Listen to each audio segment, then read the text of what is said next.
Salut, alors cette semaine je vais te parler du spectacle Je parle toute seule de Blanche Gardin. Alors elle, je l'ai découverte au Jamel Comedy Club en 2006 et depuis je l'avais clairement perdue de vue. Il faut dire que je n'avais vu que son sketch sur l'éducatrice de rue, qui doit faire moins de 5 minutes, et entre Thomas N'Gijol, Fabrice Eboué, Maman, Patson, Claudia Tagbo et les autres, je m'étais dit naïvement, mais ils ont pris une française pure souche pour faire un semblant de diversité, histoire que le Jamel Comedy Club ne soit pas taxé d'incubateur à urban stand-up. Alors, ce que moi j'appelle l'urban stand-up ou le street stand-up, ce sont généralement des humoristes qui sont pour la plupart du temps de la seconde génération issue de l'immigration, comme moi, qui vivent en ville et dont la majeure partie de leurs sketchs s'inspire des différences, des us et coutumes entre communautés et entre classes sociales.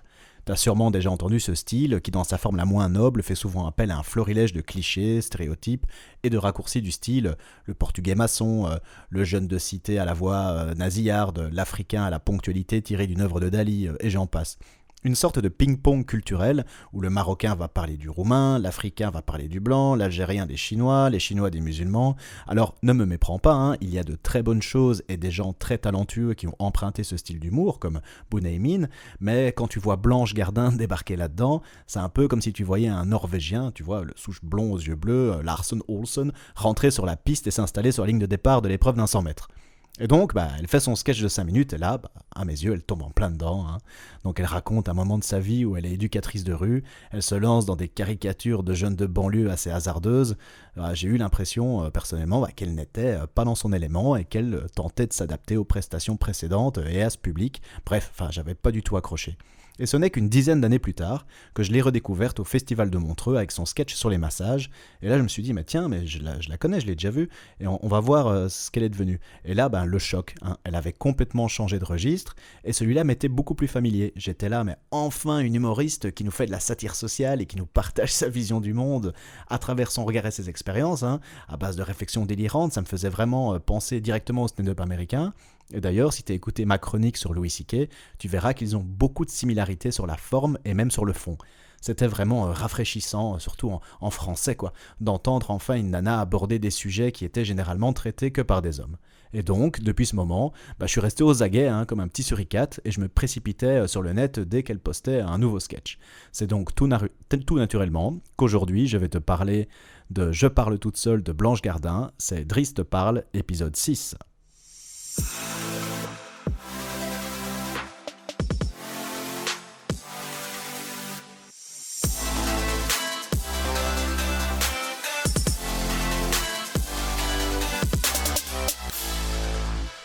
On est donc en 2017, Blanche a 40 ans et monte sur la scène de l'Européen à Paris devant plus de 300 personnes pour nous présenter son deuxième spectacle Je parle toute seule. Alors elle rentre dans la salle, elle va rejoindre la scène en traversant le public, et donc au premier regard, lorsque tu découvres Blanche, tu peux la percevoir comme une femme douce, simple, sans défense et de facto inoffensive. Alors je veux insister là-dessus car cette perception est importante dans le registre de l'humour qu'elle pratique. Alors, pour faire une petite apostrophe, c'est le moment pivot de ma chronique, le rire trouve souvent son origine dans l'effet de surprise. Ce qui provoque le rire, c'est généralement une chose ou un propos auquel on ne s'attend pas, et pour qu'on ne puisse pas s'y attendre, l'humour trouve une de ses sources dans les contradictions, dans des éléments qui transgressent les normes culturelles dans lesquelles on évolue. Mais ce n'est pas tout, pour qu'une surprise provoque un rire, il faut qu'elle soit perçue comme inoffensive. C'est la raison pour laquelle on n'éclate pas de rire lorsque quelqu'un tombe d'une falaise, sauf si t'es un psychopathe, alors que si quelqu'un trébuche devant nous, cela peut susciter un rire. Alors c'est un élément qui est très important, car ça concerne également les personnes. Si on juge que l'intention de la personne n'est pas de nuire, quelque chose de dur, cru et donc d'hors norme et surprenant sortant de sa bouche pourra nous faire rire. C'est pour ça que l'humour est intimement lié à l'image que la personne qui interprète la blague véhicule et à la perception et la sensibilité du public. Ceci explique pourquoi des propos similaires, dites par des personnes distinctes, peuvent avoir un impact totalement différent.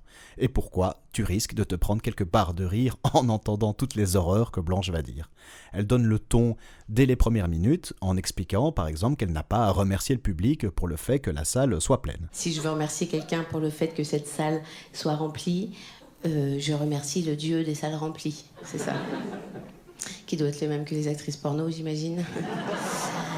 Mais voilà. Et donc voilà, elle s'accapare un registre de vannes qui est généralement interprété exclusivement par la jante masculine, et donc là elle annonce la couleur. Alors elle va partager avec nous son sentiment d'étrangeté par rapport au monde, hein, cette déconnexion qu'elle a par rapport à ce qui se passe autour d'elle, une sorte d'incompréhension latente, hein, que cela soit à travers des choses triviales, comme le succès de Cyril Hanouna, ou plus philosophiques, hein, comme le souhait de certaines célébrités de vouloir briguer l'immortalité. Il y a des gens très riches là qui meurent du cancer, qui se font congeler. C'est normal, ça y est. Avec un post-it sur la porte du congélo. Foutez-moi 2 minutes au micro-ondes quand on sera moins con. Les gens commencent à faire ça là. Ribéry a acheté un caisson de cryogénisation. Tout le monde voit ce que c'est. Ribéry, tout le monde voit ce que c'est. Et ben le mec pense que ça serait bien qu'il fasse partie de la team du futur. Non, il faut faire attention là, vraiment, il faut garder son sang-froid. Alors là, dans ce petit extrait, ça illustre bien la dimension de surprise, hein, donc ce petit twist qui redéfinit tout le sens du propos précédent. Alors il faut savoir que certains spectacles d'autres humoristes sont essentiellement construits autour de cette mécanique. Par exemple, si vous allez regarder sur Netflix Anthony Jeselnik ou Jimmy Carr, ce sont vraiment des adeptes de ce type de one-liner. Alors heureusement, la performance de Blanche, elle est beaucoup plus riche. Elle s'inspire du stand-up d'observation, hein, où elle y mêle sa perception névrosée des choses. Elle va te faire rire en décrivant comment elle subit et comment son cerveau réagit dans certaines situations, une sorte de dualité endémique, hein, qui existe en elle, et les pensées inavouables qui en découlent. Alors, eh bien, à l'instar de Louis C.K., elle va les partager avec nous. Elle ira même jusqu'à dire à un moment que si des gens pouvaient accéder aux images que son cerveau lui projette, ils appelleraient la police. Alors, elle va également proposer des théories complètement loufoques, hein, sur l'utilisation de certains objets comme la chaînette de lunettes. Elle va aussi partir dans l'absurde afin de pouvoir s'approprier certaines réflexions qui sont typiquement masculines, comme le fait de pouvoir dire non, j'ai pas d'enfant, enfin je ne crois pas. Et dans la même lignée, elle va aussi mettre en lumière des normes sociétales qui sont par essence injustes pour la gente féminine, comme le fait par exemple à 40 ans de ne pas pouvoir généralement prétendre à des hommes du même âge, mais de devoir aller se consoler dans la génération précédente. Alors elle nous décrit ce cap de la quarantaine qui, comme elle le dit très bien, n'est pas vieux, mais que ça fait vieux d'un coup, et que notre corps, il sait plus suivre. Je suis flinguée, je suis fatiguée physiquement, ça y est, vraiment, quand il pleut, je boite, ça y est, c'est fini, c'est terminé, c'est vrai, le matin, je me lève jusqu'à midi, j'ai la voix de mon père, la gueule de Mohamed Ali, je sens que mes cellules se reproduisent plus, manifestement, je vois bien, les organes dégénèrent, je le sens, je le sens vraiment, quand je mets pas de déo, je sens la soupe, maintenant. Je sens la soupe. Non mais... la bonne sous-soupe, hein, c'est pas le problème, mais... pourquoi la soupe ? Non mais pourquoi la soupe ? Je mange même pas de soupe d'ailleurs. De toute façon, je peux plus rien manger. Je digère plus rien. Je digère plus rien. Ce système digestif est périmé. Mais vraiment, il n'était pas fait pour durer aussi longtemps. Non mais j'ose même plus pisser sous la douche parce que chaque fois que je pisse, je chie un peu maintenant. Donc voilà. Alors bon, les mecs également en prennent plein la gueule, hein, ça reste pas que sur elle. Alors elle nous annonce qu'elle trouve des bons côtés à la solitude, hein, parce que la solitude lui laisse le temps de lire et de s'instruire, et qui selon elle la rend moins baisable, hein, car plus elle lit, plus elle domine intellectuellement les hommes et plus elle a du mal à leur sourire quand ils parlent.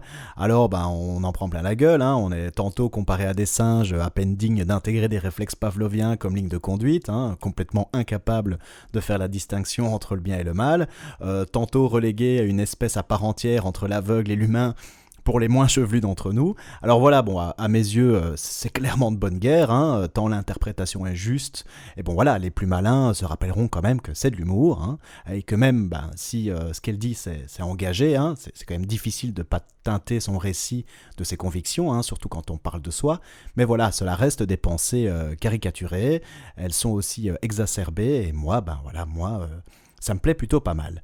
D'ailleurs, il y a un extrait, je ne résiste pas de te le mettre, il y a un extrait où elle explique comment est-ce que les hommes se comportent lors de relations sexuelles, et elle nous fait une petite comparaison assez sympathique avec les singes.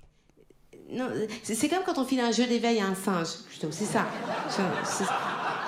On a tous vu ces images de laboratoire avec le chimpanzé en train de galérer avec un jeu d'éveil comme ça, avec le chercheur qui prend des notes à côté. Avec le singe qui essaye de mettre le cylindre dans le carré, ça marche pas. Dans le triangle, ça marche pas. Et une fois que le singe a repéré que le cylindre rentrait dans le trou rond, il est content. Il est très content. Il est vraiment content. Et il va répéter cette action. C'est ça qui va se faire. Mais si le cylindre rentre aussi dans le trou en forme d'étoile, en forçant un peu, hein.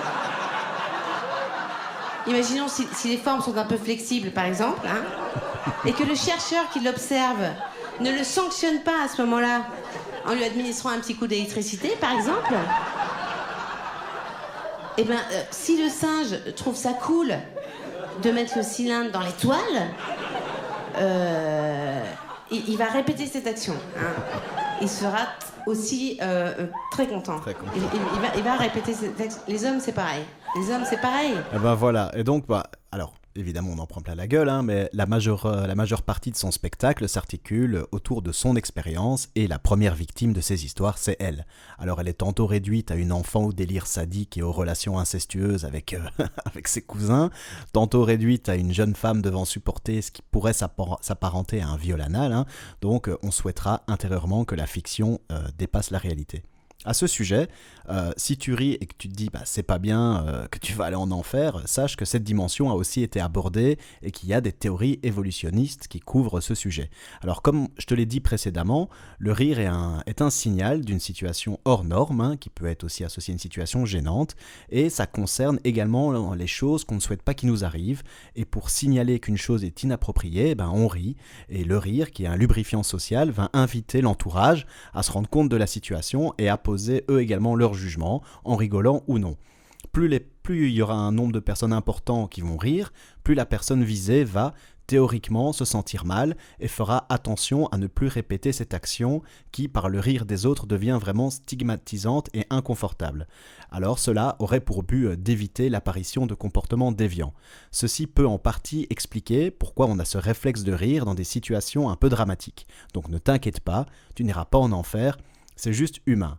Et de plus, Blanche Gardin, elle joue spécifiquement sur cette mécanique-là. Elle raconte des monstruosités avec un détachement tel que inconsciemment, tu juges cette situation comme inoffensive, et cela te provoque l'envie de rire. Alors, évidemment, quand je te dis ça, tu te rends bien compte que l'interprétation est clé, hein. Si elle racontait cela avec des larmes aux yeux, la perception serait alors totalement différente. Mais quand même, on sent que c'est une nana pour qui les choses n'ont pas toujours été faciles, hein, et que l'humour est une sorte de porte de sortie, d'échappatoire. Alors c'est évidemment loin d'être rarissime, hein. Beaucoup d'humoristes de stand-up trouvent leur inspiration dans les moments les plus sombres de leur vie.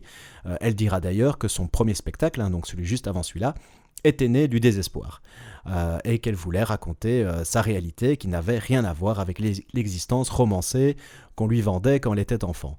Alors, ses sujets de prédilection sont donc le sexe, hein, qui est un petit peu son produit d'appel, qui est carrément son produit d'appel, l'isolement et la mort. Et là-dessus, elle rejoint aussi un peu Louis C.K. C'est marrant parce que j'ai détecté dans leur spectacle, il y a quand même une grosse similitude. Bon, elle le dit, hein, qu'elle s'en est inspirée, mais c'est marrant parce qu'en fait, elle considère toutes les personnes présentes sur Terre comme des gens qui ne se sont pas suicidés, et c'est exactement la même considération que Louis C.K. a dans le début de son spectacle Louis C.K. 2017.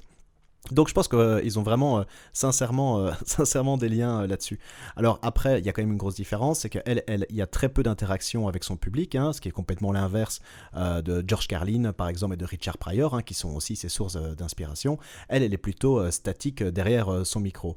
Et donc ça met automatiquement l'emphase sur son texte, hein, et ses mimiques faciales. Et d'ailleurs, moi, dans certaines expressions, j'ai cru voir du Dieudonné, mais bon, la ressemblance s'arrête vraiment là, quoi. Bref, si tu connais pas ce spectacle, je ne peux que te conseiller d'aller le découvrir, hein. Il est disponible sur Netflix. Ses sketchs sur l'analyse de sel et sur sa première expérience anale valent à eux seuls le détour.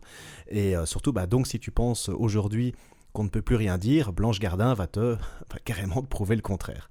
Voilà, c'est tout pour moi. Si tu as apprécié cette chronique, tu sais ce qu'il te reste à faire, hein. Abonne-toi, like, partage, parle-en autour de toi, hein. Ça peut paraître con, mais ce sont les seuls KPI auxquels j'ai accès, et ça participe à renforcer ma détermination dans cet exercice, voilà, qui n'est pas des plus simples. Allez, tchuss et à la semaine prochaine.